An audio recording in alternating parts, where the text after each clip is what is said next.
"Pardon me," said the attorney, locking his desk and putting his key in his pocket.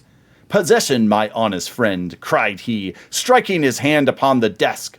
"Possession is 9 points of the law." Well, that was from The Parent's Assistant, a 1796 children's book by the famous Irish novelist Maria Edgeworth. That old adage that you've heard a million times, probably possession is 9/10 of the law, points of the law there. That is something we've all heard before, and even in 1796 was a tale as old as time. And it's probably because of the wisdom embedded in that old expression that the Ninth Circuit recently said that the United States could not civilly forfeit some money when it didn't have possession of it. So we're going to discuss that from a civil forfeiture case out west, and also the latest in the Second Amendment from the D.C. Circuit, today on Short Circuit, your podcast on the Federal Courts of Appeals. I'm your host, Anthony Sanders, director of the Center for Judicial Engagement at the Institute for Justice. We're recording this on Tuesday, November 5th, 2024, and you're listening to this probably after the election, so sorry, we have no election analysis or results. Today, it's all about the circuit's civil forfeiture and the Second Amendment. And here to bring that to you, I have two of my IJ colleagues. So first, I'm very excited to announce to you a first-timer here on Short Circuit. He is an attorney here at the Institute for Justice, fresh out of law school, University of Texas, where, while he was at the University of Texas as a law student, he co-authored with me a piece that some of you longtime listeners may remember us talking about en banc, the en banc courts, and where the phrase en banc comes from, and what the heck those French words mean. And that is my friend, Matt Liles. So Matt, welcome to Short Circuit. Thank you, Anthony. I appreciate it. It's a privilege to be here. I'm excited to participate for the first time. So you're a graduate of the University of Texas. You're also an actual Texan. I heard it's a place you have to be born there. You can't just become a Texan, unlike being an American. And you're even going back to Texas to clerk at one point. So do you have any Texas love to share for the rest of our listeners? Well, if I was in my office right now, y'all would be able to see I have a big Texas flag right behind my desk. And it's actually the flag that was flying over the state capitol on the day that I was born. So it might be my most valuable possession. Wow. Okay. It's an old flag, not as old as me or Dan, perhaps, but an old flag nonetheless. Well, that's great.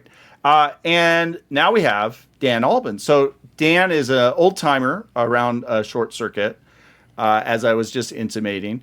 And he is also one of our leaders of our End Forfeiture effort to end civil forfeiture abuse here at the Institute for Justice. He's been working on civil forfeiture matters for many years.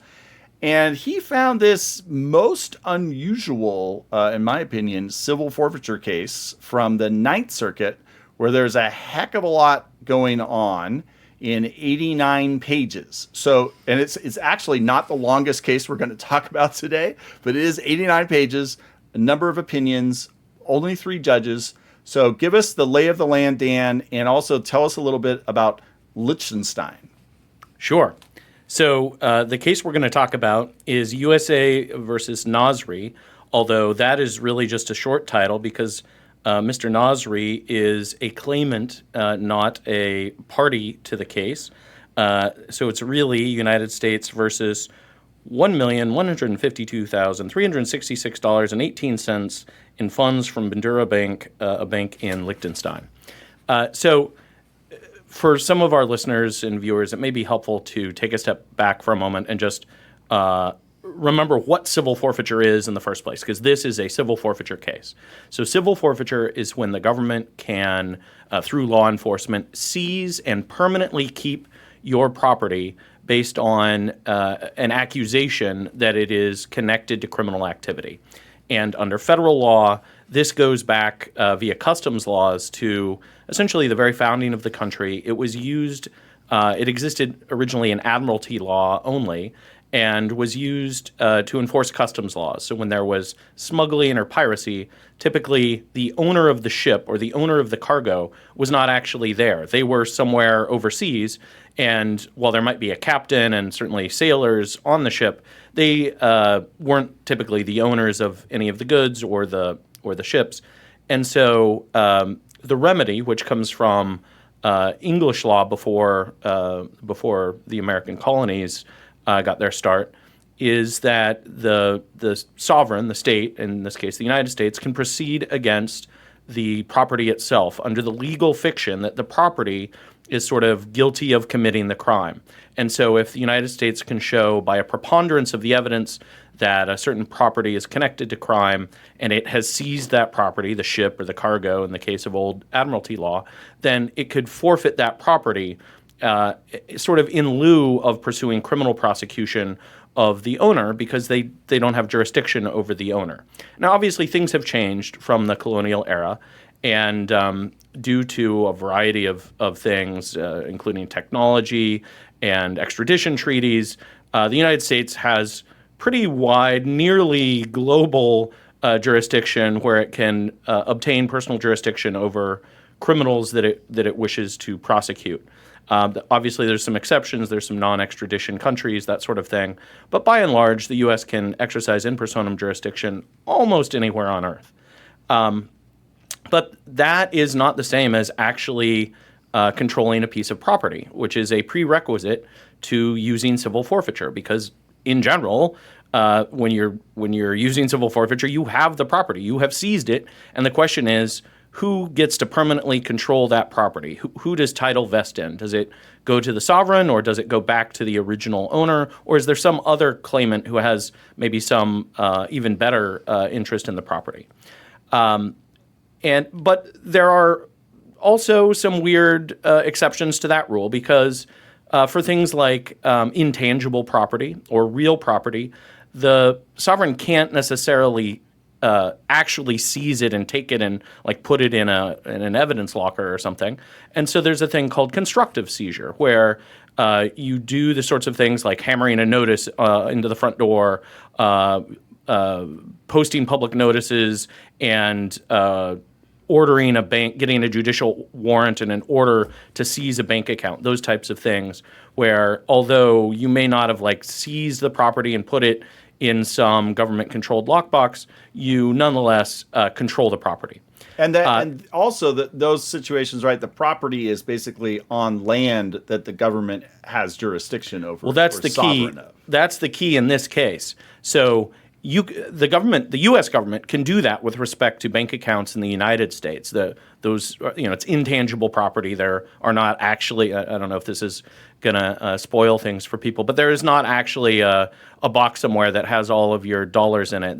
This is just digital currency. It's intangible, and that's true of currency all over the world. And so in this case, prosecutors in San Diego decided they wanted to use civil forfeiture against a bank account in Liechtenstein. And the very short version of the story is that Yunus Nasri is a Canadian citizen who now lives in Dubai, but owns a bank account in Liechtenstein. And he's accused of allegedly providing, I believe it's encrypted cell phones or something similar to cell phones, to a large drug trafficking cartel. And some of the proceeds from those sales were deposited in this account in Liechtenstein. And the prosecutors in San Diego allege that cartel had contacts with the Southern District of California, as well as a number of other locations, including Australia and lots of places all over the world. It's an international cartel. So the prosecutors sought to forfeit the money in Yunus Nasri's bank account in Liechtenstein. And the district court was okay with that, signed off on it, but then it went up to the Ninth Circuit, and we got a very interesting series of opinions.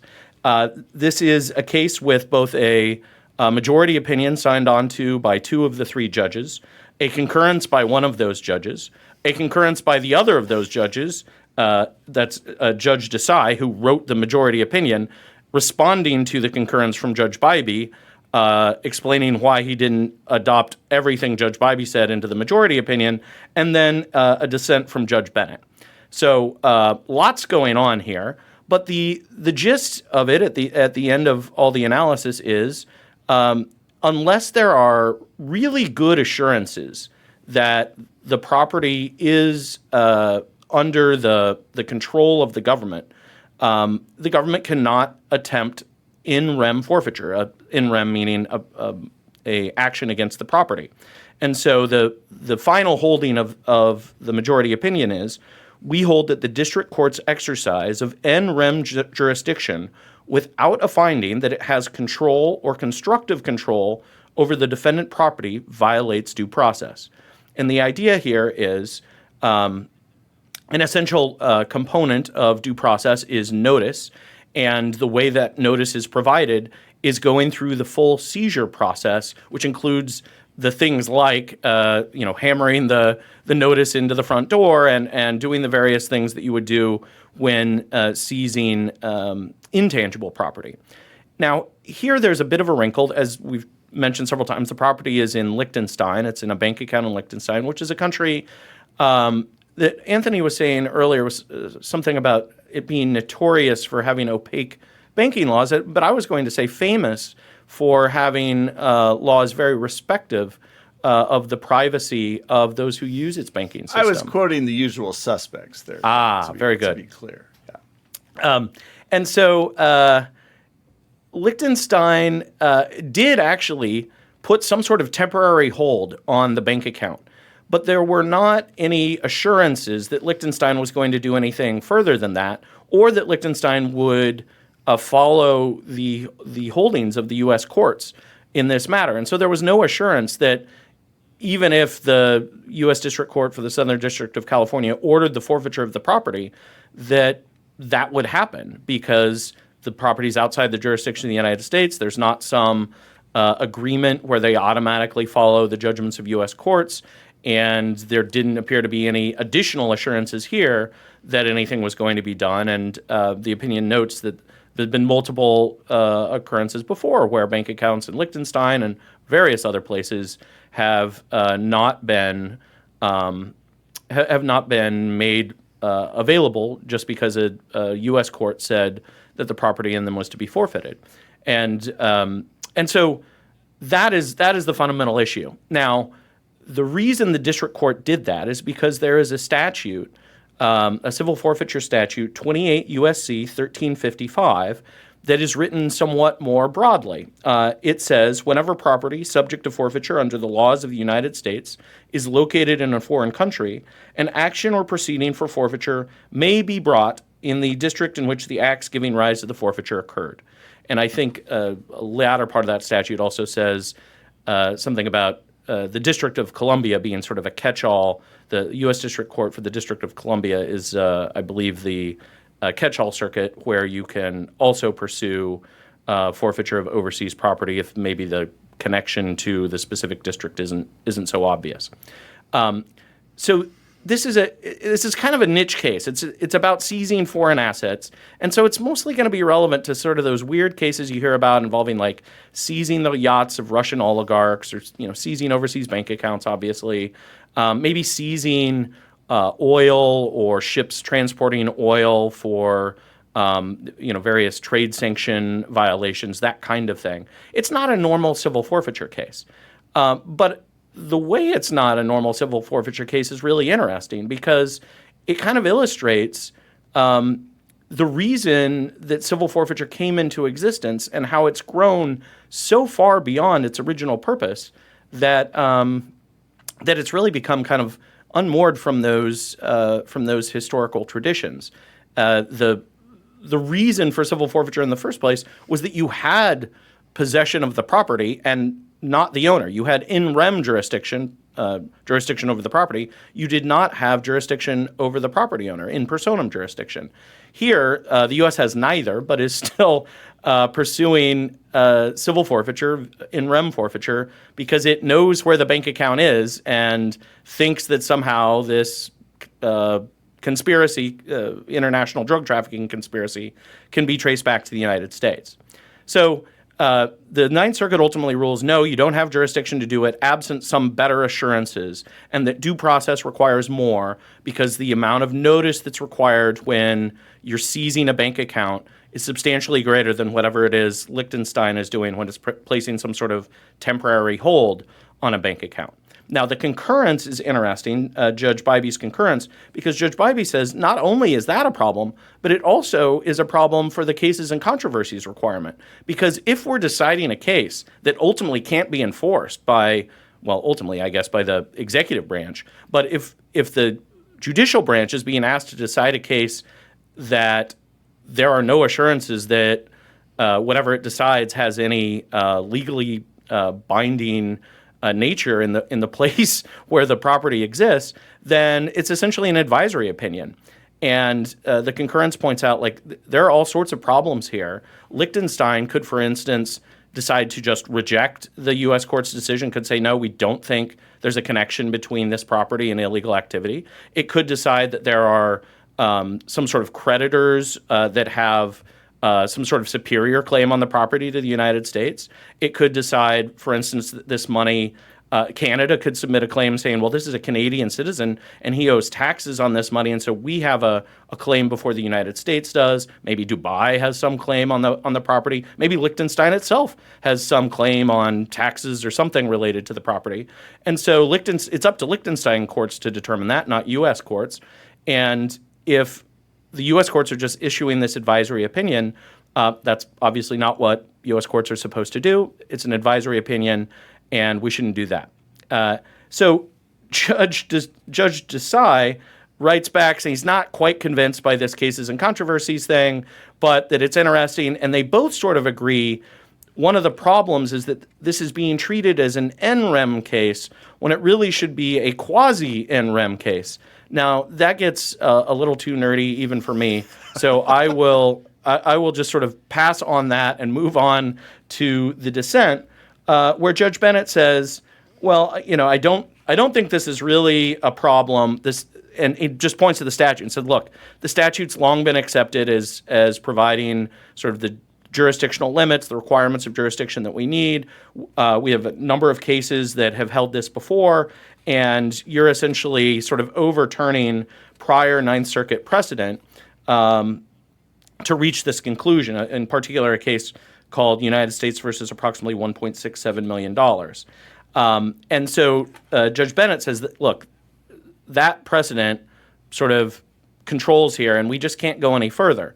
But the response from the majority opinion is basically, well, a statute doesn't override constitutional requirements for due process, and Congress did not appear to be trying to change what the actual jurisdictional limits of the courts were. It just appeared to be sort of defining the proper venue for where to pursue civil forfeiture of an overseas asset.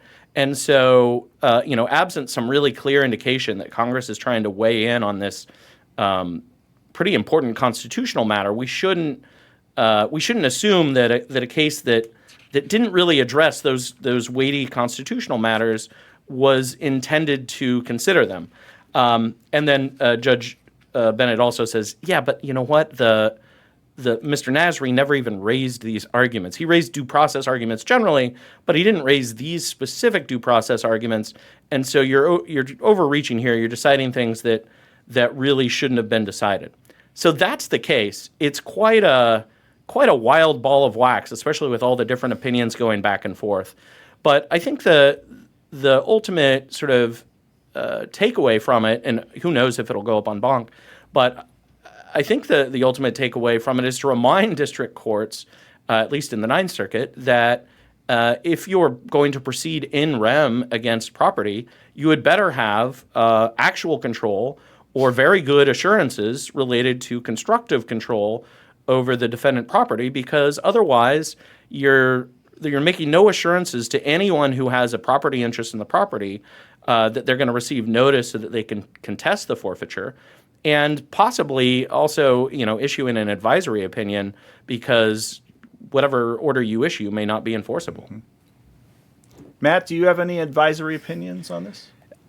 Yeah, I think what Dan said this is an unusual forfeiture case. That seems right to me. It's definitely unusual. It reminds me of those cases, like you said, about the U.S. government trying to go after mega yachts owned by Russian oligarchs. These are kind of international fugitives, kind of unsympathetic characters involved in this. And so it's interesting to me that the Ninth Circuit is still pretty concerned about the due process implications, even in cases that involve some pretty unsavory acts. And I do think the justiciability problem brought up in the first concurrence is interesting too, I guess. I mean, the Ninth Circuit is remanding this case to tell the district court, you need to decide whether you actually have control over this bank account, essentially to determine whether you have jurisdiction. And yet, the first concurrence is saying, well, you don't have jurisdiction at all. So even just to decide that point is non-justiciable. It seems like this point about how, there could be, like Dan, you said, someone in Canada could try to get this money, or there could be a claimant in Australia or Dubai, wherever. It's almost like thinking of this case that the Southern District of California is like a bankruptcy court. So when you have a bankruptcy proceeding, you need to have notice of everyone with an interest in that estate, because we're going to figure out who owns what and how it all goes under the code. And here it's like the U.S. is just one, arguable creditor who's trying to have this amount of money adjudicated with, nobody else involved who could be involved around from anywhere. When they put it that way, it just seems to me it's kind of obvious. You need at least some kind of, I don't know, enforceable lien or whatever the heck it is on the property. So I wonder if the problem for me also is, like, I'm thinking, I'm not too sympathetic to the U.S. government for simple forfeiture cases for obvious reasons, but even maybe with this kind of defendant. But if you have just some creditor, someone who is owed money by this guy and so wants to get that money from a Liechtensteinian bank account, the old-fashioned way is to go through the host nation, and that often is really difficult. I had a case in private practice once where someone was trying to serve a company in China that obviously was at fault for this tort claim, and they took years and they could never serve that company in China, even though everyone knew exactly where it was. So I have some sympathy to ways to get around that. Liechtenstein is not China, of course. So not a lot of sympathy here, but I get it's, when you abstract from it, it's not exactly an easy answer about how to sort out who owns what when you have money in a different spot. Yeah, and that's one of the things I believe it's the first concurrence address, when it talks about how, one of the problems here, sort of case and controversy requirement and the limits of Article 3 is you can't make Article 3 judges act like the executive branch and conduct international relations with Liechtenstein or any other court. That all has to be done through the executive branch. And so they basically say, look, the executive branch needs to do whatever can be done in order to assure the courts that this isn't an advisory opinion, but that's not something we can go out and do. And yeah, so Matt makes a good point. The case is remanded to the district court to essentially make findings about whether or not there really is constructive control of the bank account. And perhaps maybe there was just some sloppiness in the initial documentation, and maybe there really have already been all these agreements made and assurances made. But it sounds like probably not, and it sounds like that might be something difficult to do with Liechtenstein. And so that puts you back in the spot of having potential creditors from all over the world. As the opinions repeatedly point out, an NREM case is to establish title as against the world, against everyone.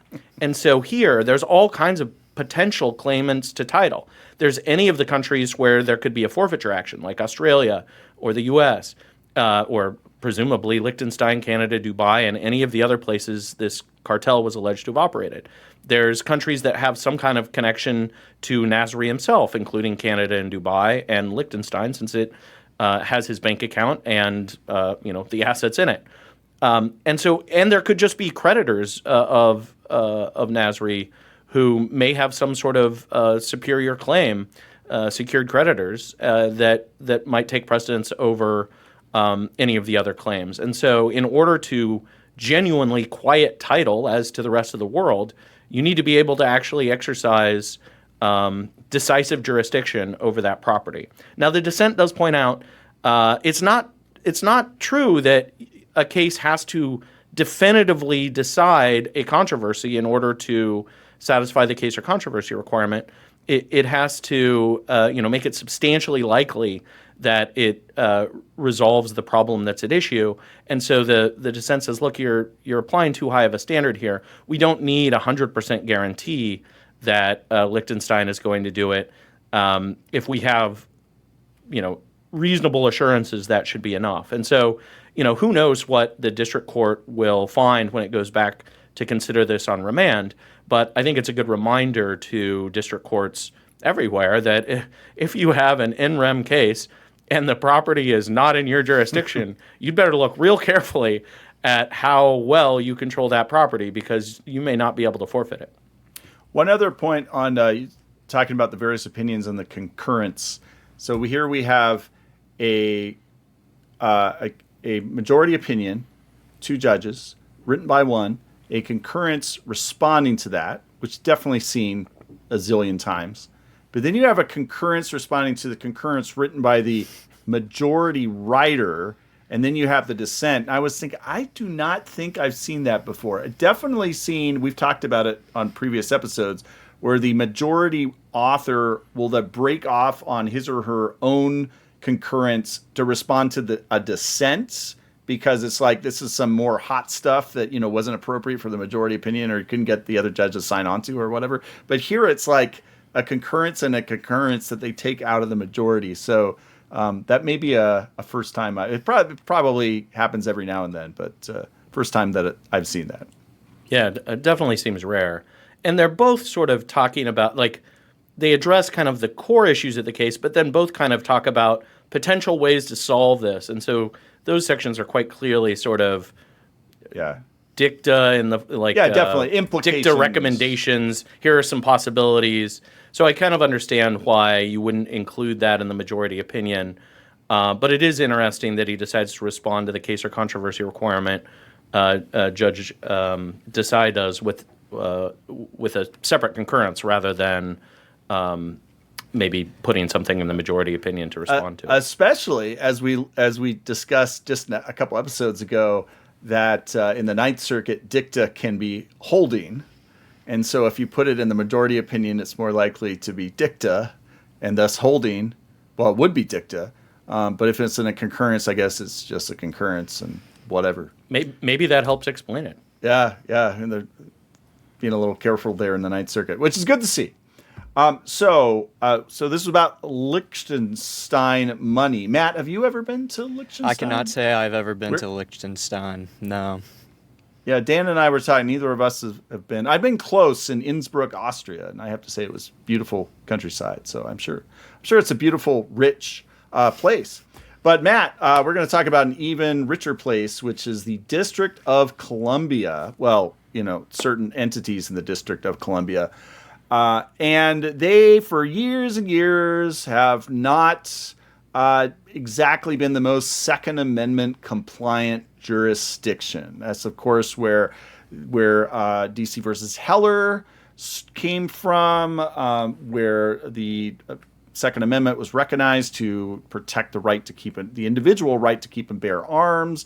There was all kinds of litigation after that where Dick Heller was not properly given his permit that he won at the Supreme Court to have a firearm in his home, and so there's all kind of litigation after that. Our friend Alan Gura was involved with that for years and years. I forget even what happened there. And though this is just the latest chapter in this long story, which we get a little bit discussed in this 99-page opinion, with adding both opinions together in the DC Circuit. But at the end of the day, it seems the latest challenge does not stand up, at least for now. And that's because of history, tradition, and some old laws that I kind of lost sense of what they're about. But there are some really cool diagrams along the way of some old guns. So, Matt, tell us about this latest chapter in the Heller saga and what's going on in the DC Circuit. Absolutely. So we're going to talk about Hansen versus the District of Columbia. This case has to do with gun laws in our nation's capital. And we are talking about it on Election Day, so that's extra special, I guess. And I have to say that as a Texan and now actually as a resident of the District of Columbia, this case hits kind of close to home for me.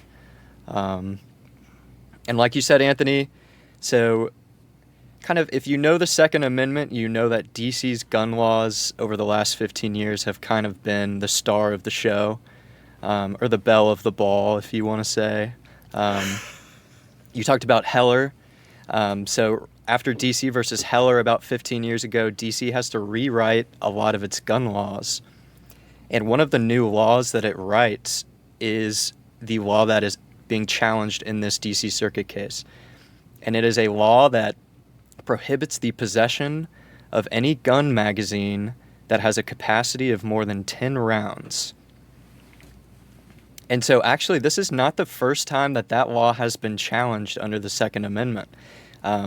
If you know Heller, a lot of people know Heller, but a lot of people don't know that there was a sequel. And I think you alluded to that. Yeah, there were like a bunch. It was like Naked Gun, right? There were a bunch of sequels. So there was a Heller 2, where the same plaintiff challenged this magazine limitation that was written after Heller 1. And the D.C. Circuit originally decided that case in 2011 under the Heller framework, so applying intermediate scrutiny under the Second Amendment. And that survived. This magazine limitation, according to the D.C. Circuit 13 years ago, did not violate the Second Amendment. And so, I mean, as far as anyone could tell, for the last 13 years, everything was fine and dandy, and you could not walk around DuPont Circle with a gun magazine that had more than 10 rounds in it. But then everything changed 2 years ago. If you know the Second Amendment, you know it's a famous case now called Bruin from the Supreme Court, where the Supreme Court changed the test that lower courts are supposed to apply to Second Amendment claims. So the Supreme Court says no more means-end scrutiny, no more intermediate scrutiny. Instead, if you are the D.C. Circuit and you have a Second Amendment case, you are supposed to ask, is the challenged law consistent with this nation's historical tradition of firearm regulation? And so it's essentially asking courts to do a lot of history in Second Amendment cases. And for some people, that's a point of contention or criticism, but it does produce opinions like this in Hansen, where there are pictures of old historical curiosity guns from the 16th century. But so, I mean, talking about this particular case, the plaintiffs in this case filed their lawsuit about a month after the Supreme Court decided Bruin. So they were Johnny on the spot. They knew this new test was a new opportunity to challenge DC's magazine cap. And they asked the district court for a preliminary injunction, which would keep DC from enforcing the magazine cap while the lawsuit goes on. The DC district court uses this new Bruin test from 2 years ago and says, no, we don't think you're likely to succeed on your Second Amendment claim, even under Bruin, so you're not entitled to a preliminary injunction. And so now, in this 99-page opinion, the D.C. Circuit has to decide that question. Does it think that the plaintiffs are likely to succeed on their Second Amendment claim under this new test? And ultimately, so a It's interesting, actually. So the court issues a per curiam opinion, and I actually don't know the answer. I assume both of you do. When and why courts of appeals will issue per curiam opinions out of 3-judge panels. There's no hard and fast rule, basically. They don't want to, maybe they did it together, who knows, they just don't think it's worth putting the author's name up there. But because it was a holding of the court and there's 3 judges, that the 2 other judges are in favor of it, but you don't know who actually wrote it. Mm-hmm. Yeah, that's the long and the short of it. Well, so we get that 45-page per curiam opinion, and so what's important is under Bruin, a lower court, when they have a Second Amendment case, has to answer 2 questions. You might call it a Bruin 2-step if you wanted to. The first question is, does the Second Amendment actually cover the activity that the challengers will want to partake in? And the second question is the challenged law analogous to a historical restriction on firearms? And that's, for most people, the more interesting or maybe more obnoxious part of it. But so as to the first question in this case, the plaintiffs are saying they want to walk around D.C. Carrying gun magazines that have 17 rounds in them, or 11 or 12, and DC's magazine cap is not allowing them to do that. The question is walking around with a high capacity magazine protected by the Second Amendment? The court says yes, we think it likely is, and that's not really like the more interesting or important part of the opinion. Both the per curiam and the dissent agree on that question. But they say essentially, a constitutional right, in order to exercise it, implicitly also authorizes acts that are necessary to carry it out, right? So if you walked around D.C., with a handgun and you don't have a magazine in it, or you don't have a firing pin in it, you can't actually use it in self-defense, right? So just some basic logic there. Yeah, it's like banning ink, but not the printing press. Obviously, ink's part of right to the press.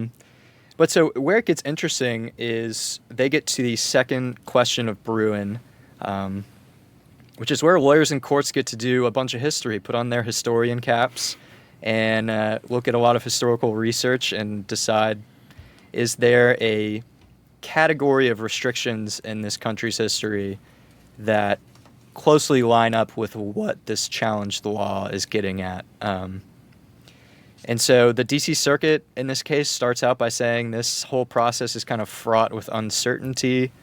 That's a pretty common complaint, I guess, a lot of the lower courts have about Bruin, because it's basically not known how closely analogous the restriction has to be, even after the court gave some more guidance in Rahimi recently. So as to the second question, is there a historical analogy to TC's magazine cap?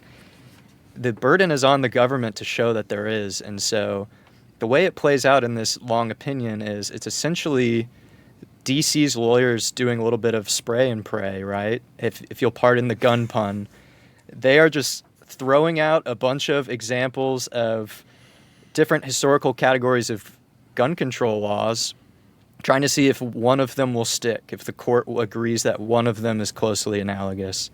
And the court goes through 4 different categories and essentially rejects the first 3 until finally settling on the last one. I'll point out that the first analogy that DC throws out is that this magazine cap is analogous to historical restrictions on the storage of gunpowder.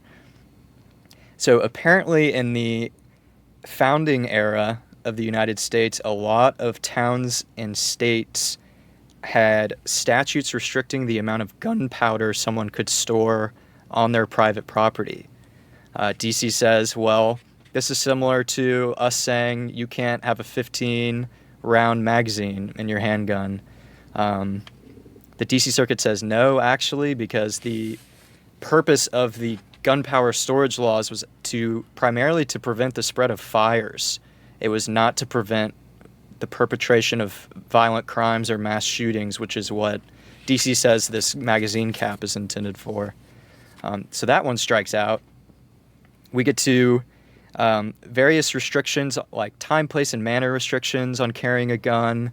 DC says, well, there was a lot of historical restrictions on setting trap or spring guns in this country, which is true, but the DC Circuit says, yeah, we don't really think that that's a close analogy to what you're trying to accomplish here. By the way, did either of you guys, when you took criminal law in law school, like the basic criminal law case class, do that case about the trap gun in like a cabin, and it was whether there's mens rea for murder prosecution? Do you guys remember that case? Yeah. I think that was out of Iowa, if I remember right. Yeah, probably. I can't remember the state, but I think it's like every law student reads because it's such a crazy set of facts. So anyway, reading about the trap guns or the spring guns brought that to mind, and I am not surprised that a number of jurisdictions had laws against trap guns. And then the next category that DC points to, which I'll talk in a minute, the DC Circuit doesn't really say yes or no to, actually. DC says during Prohibition, actually, a lot of states created restrictions or bans on machine guns with high-capacity magazines. And this was because in the 19-teens and 1920s, a new invention was the Thompson submachine gun, which a lot of unsavory characters, we can say, were using to commit crimes. And so if you think about, a lot of states are banning Thompson submachine guns with high-capacity magazines. In a sense, that's kind of analogous to DC's magazine cap, right? Like, they're saying, regardless of what type of firearm it is, you're not allowed to have, 15 or 20 rounds in your magazine at one time. And this is actually, the district court held that this was the historical analogy to the magazine cap. This was enough for DC's law to survive Second Amendment review. The DC Circuit, I'm a little confused. They kind of pass on it. They don't say either way whether they agree with that. But then they kind of just move on to the last category that I think they agree with more fully. And that is the last category DC kind of throws out to see, well, will this justify our historical analogy, is historical restrictions on unusually dangerous weapons, or the DC Circuit calls it weapons susceptible to unprecedented lethality. And so examples of that is in the 19th century, a lot of states passed laws banning Bowie knives, apparently because a lot of people were killing each other with Bowie knives in public.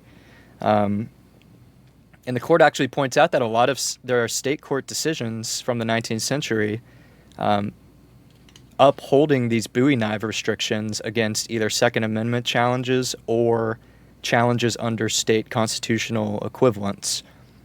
And so it was apparently well settled for a while that it was not a constitutional problem to restrict the lawful possession of Bowie knives. And the DC Circuit says, that's it, we bite, that's our historical analogy. That is close enough to DC's magazine cap to have it survive Second Amendment review. And I think it's primarily the court says it's primarily because they kind of serve the same purpose, right? So people are going around in public slashing each other with Bowie knives. And DC's magazine cap is also intended to sort of prevent these random violent crimes or, mass attacks on other people.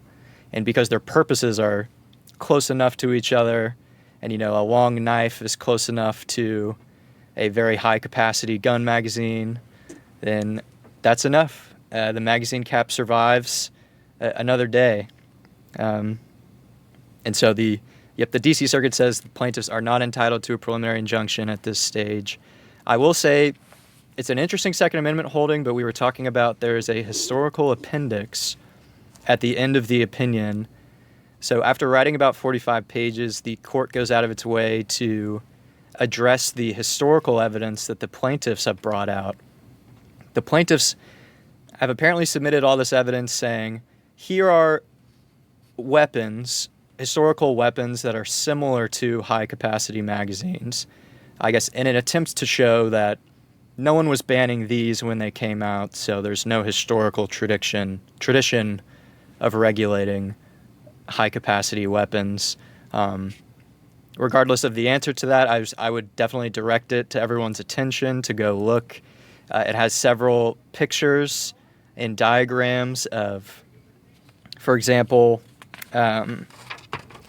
something called a puckle gun from 1718, which is apparently a Gatling gun. They talk about a Jennings multi-shot flintlock rifle from the 18th century, and it also talks about a 16-shot wheel lock from 1580. So if you are a gun nut or history nut, it is worth going to look at the appendix. And there's pictures of some of these too. There is. Yeah, 1580. I thought they only had like arquebuses back then. But. And some of these guns look like they belong in like Terminator 2 Judgment Day. They're like chain-fed revolver weapons. I mean, they're pretty impressive, especially given the era that they were made. But the court's point, Matt, right, is that it's maybe these were around, but there aren't very many of them, and so they weren't common use as Heller said. I mean, they were in so little common use that probably no one bothered to ban them because they were just these kind of quirky curiosities. Mm-hmm. Yep. The court says either they were just kind of weird curiosities that people kind of paid a few bucks to go see get used, or they're just not, they're not logically similar to a modern high-capacity gun magazine. But the relevant test isn't, was there ever a time when such a weapon was in common use prior to the founding or at the founding? The test is the thing that the government is seeking to ban an arm in common use, like now, right? Yeah, and I think there's some dispute between the court and the dissent on that point. They both seem to agree that high-capacity magazines, if you take the United States as the sample, are arms in common use for self-defense today. I think there's some dispute about how you arrive at that conclusion and what evidence you look at, but you are right. Yeah, and so the dissent from Judge Walker basically says, well, so we're talking about guns that are in common use, and I think the majority does essentially concede that these are guns that are in common use. There may be some dispute about how common the use is in the DMV, Delaware, Maryland, Virginia, and the district. But there are obviously plenty of these on the Virginia side of the border where there are no such restrictions. Maybe less so in Delaware and Maryland. But if you look nationwide, guns that hold more than 10 rounds are frankly ubiquitous. Yeah. And probably the reason they went with 17 rounds in their challenge is because one of the most commonly owned handguns, a Glock 17, holds 17 rounds. And so although some fairly popular semi-automatic pistols might hold a few more rounds than that, most guns on the market today are kind of around that range. And so, they picked a common magazine amount for a very common pistol.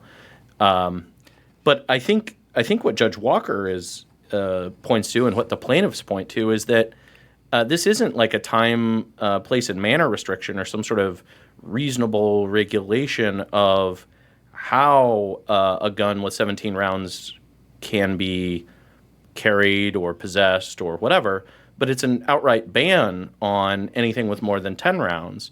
And if you have an outright ban, then that is not allowed for a weapon that is in common use for lawful purposes.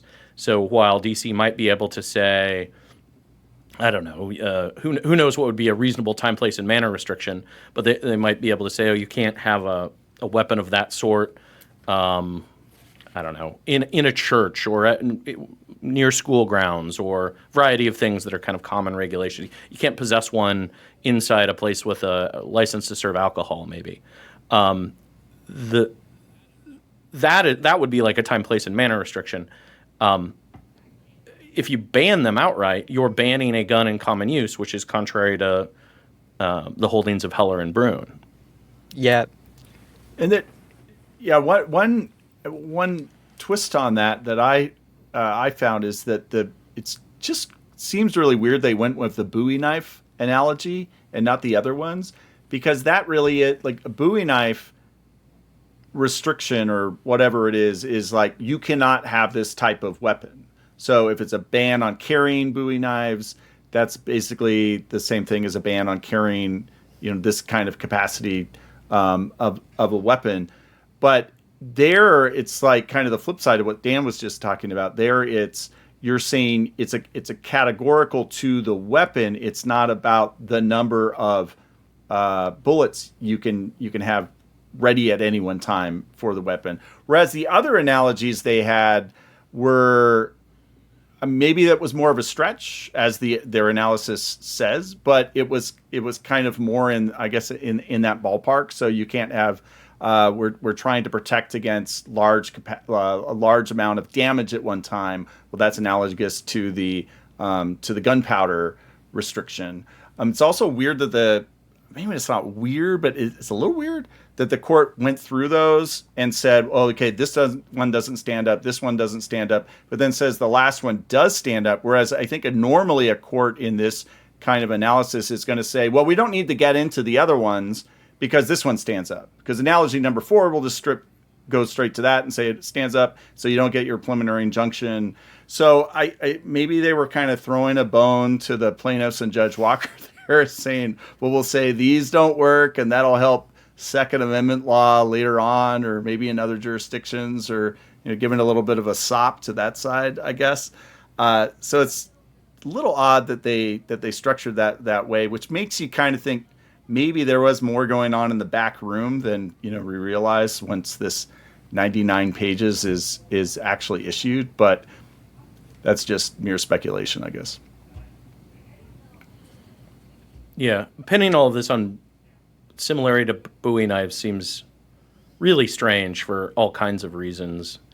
I suspect maybe the reason they liked it best is because historically it was much closer to the Reconstruction era, and so basing it on Prohibition era bans on fully automatic Tommy guns that.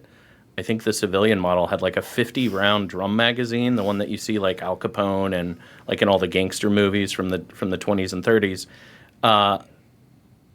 That's a pretty different thing, but it's also from a rather different era. We're not talking about founding or Reconstruction era bans. We're talking about something that happened within a decade or two before Miller was decided. And so, at that time, how much of a recognition there was of a individual right to bear arms, I think was unclear. Yeah, and Bruin basically says you shouldn't use laws from that period. I think isn't it the latest ones that Thomas cites in the Bruin opinion are quite late 19th century, and he basically says they're too late to matter for what's going on at the 14th time of the 14th Amendment, let alone the founding. So, I guess my take on all of this is we've talked about a couple of these post-Bruin opinions before, including talked about one from the Eighth Circuit from a few months ago about the analogizing from convicted felons to the mentally ill at the founding, and that they sometimes couldn't get access to firearms, and so that was good enough to uphold the law. And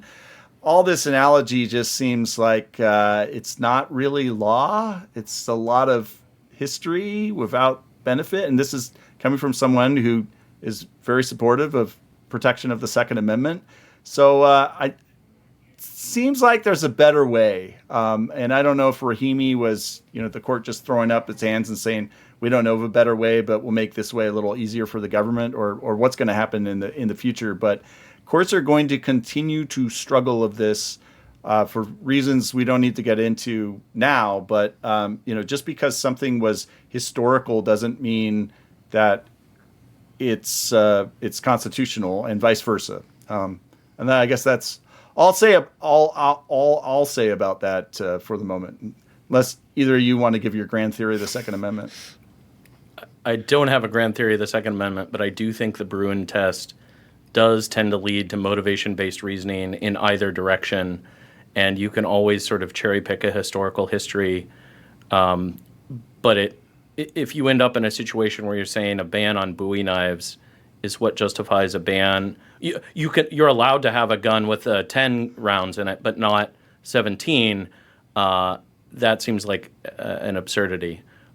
Also, unrelated to this, but related to the callbacks to famous cases from law school, I should mention that in the Nasri case that I was talking about earlier, there are shout-outs to Penoyer v. Neff and International Shoe, talking about the differences between the contacts, the minimum contacts required for personal jurisdiction, and how that whole set of analysis does not apply to in rem jurisdiction. So if you're a law student, or you have painful memories perhaps of discussing Penoyer v. Neff and International Shoe, you can get a little recap by taking a look at Nasri, a mere 89-page opinion, nothing like the one Matt's Yeah, I could talking feel about. my intense confusion from the first week of civil procedure as a 1L in law school coming up. As soon as I saw the word Penoyer, my eyes kind of glazed over.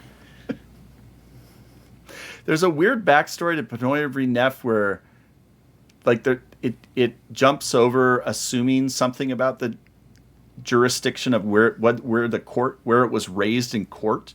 And one guy said to me once, I have no idea where this guy is now, but he said that he raised this in class once, and the professor was like, I never thought about that before. That's really weird. And they went back and looked, and it turns out, there's this weird flaw in the opinion that doesn't matter for anything we do today. And so there's a note in the case books because of this one guy raising his hand first day of law school to point out, what was wrong in the case. So I don't know if that's inspiration to 1Ls listening that you should raise your hand, because maybe one day it'll lead to a change in the case book, but shows you that maybe nothing's ever really settled in these cases, as we learned about today because of what Dan and Matt have explained. So thank you guys both for bringing those two long, but I think in the end discernible opinions on what's the latest in civil forfeiture and the Second Amendment. And so thank you all for listening. And please be sure to follow Short Circuit on YouTube, Apple Podcasts, Spotify, and all other podcast platforms. And remember to get engaged.